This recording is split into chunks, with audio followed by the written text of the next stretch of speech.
Assalamualaikum warahmatullahi wabarakatuh. Perkenalkan, saya Reca Karissa Fania Azizah dengan 3 digit NIM terakhir 104. Pada video kali ini, saya akan membahas salah satu produk IPA yaitu teori evolusi.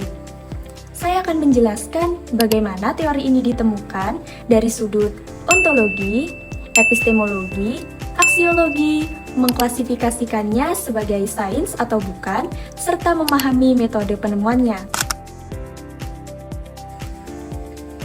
Secara ontologi, teori evolusi mengkaji perubahan makhluk hidup dari waktu ke waktu, serta hubungan kekerabatan antar spesies.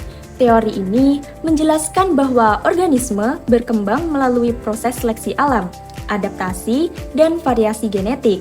Contohnya, bentuk paruh pada burung berbeda-beda karena menyesuaikan jenis makanan di lingkungannya. Contoh dalam pembelajaran IPA yaitu guru meminta siswa mengamati variasi bentuk paruh burung dari gambar atau video, kemudian siswa mengidentifikasi bahwa ada paruh yang panjang, pendek, dan tebal. Kemudian guru menjelaskan bahwa perbedaan tersebut merupakan adaptasi terhadap jenis makanan. Artinya, objek yang dikaji adalah perubahan dan variasi makhluk hidup sebagai hasil evolusi. Secara epistemologi, teori evolusi diperoleh melalui pengamatan ilmiah, penelitian, dan pengumpulan bukti. Bukti tersebut antara lain fosil, anatomi perbandingan, embriologi, dan genetika. Misalnya, kesamaan struktur tulang pada tangan manusia, sayap kelelawar, dan sirip paus menunjukkan adanya nenek moyang yang sama. Contoh dalam pembelajaran IPA yaitu siswa melakukan kegiatan mengamati variasi tanaman di lingkungan sekolah, misalnya daun lebar di tempat teduh dan daun kecil di tempat panas. Kemudian siswa mencatat perbedaan dan mendiskusikan penyebabnya. Yang ketiga, guru mengarahkan siswa menyimpulkan bahwa lingkungan mempengaruhi adaptasi makhluk hidup. Jadi, pengetahuan diperoleh melalui observasi, pengumpulan data, dan diskusi ilmiah.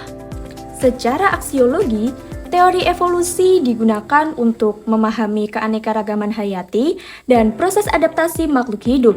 Dalam pembelajaran IPA, teori ini dapat diterapkan saat siswa mengamati variasi tumbuhan di lingkungan sekolah dan menjelaskan bagaimana tanaman beradaptasi dengan kondisi lingkungan seperti cahaya dan air. Contoh dalam pembelajaran IPA yaitu guru mengaitkan teori evolusi dengan ketahanan tanaman terhadap perubahan iklim, kemudian siswa berdiskusi mengapa petani memilih bibit tanaman yang tahan hama, kemudian siswa memahami bahwa seleksi alam juga dimanfaatkan dalam pemuliaan tanaman. Manfaatnya, siswa dapat memahami pentingnya adaptasi dan pelestarian keanekaragaman hayati.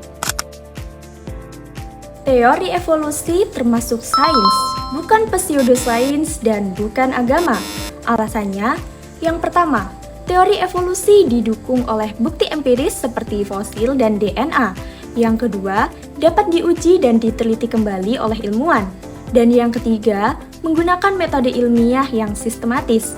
Sedangkan pseudosains tidak memiliki bukti ilmiah yang kuat, dan agama berlandaskan pada keyakinan, bukan penelitian empiris. Proses penemuan teori evolusi menggunakan metode ilmiah yang menggabungkan induktif dan deduktif. Induktif karena ilmuwan mengamati berbagai spesies, lalu menyimpulkan adanya perubahan bertahap. Deduktif karena teori yang ada dibuat prediksi, misalnya ditemukan fosil transisi dan kemudian diuji. Karena melibatkan observasi, hipotesis, pengujian, dan kesimpulan, maka teori evolusi dikembangkan melalui metode ilmiah. Kesimpulannya adalah teori evolusi merupakan produk IPA yang menjelaskan perubahan makhluk hidup berdasarkan bukti ilmiah, termasuk kategori sains dan ditemukan melalui metode ilmiah. Teori ini penting untuk membantu kita memahami keanekaragaman kehidupan di bumi. Sekian yang dapat saya sampaikan. Wassalamualaikum warahmatullahi wabarakatuh.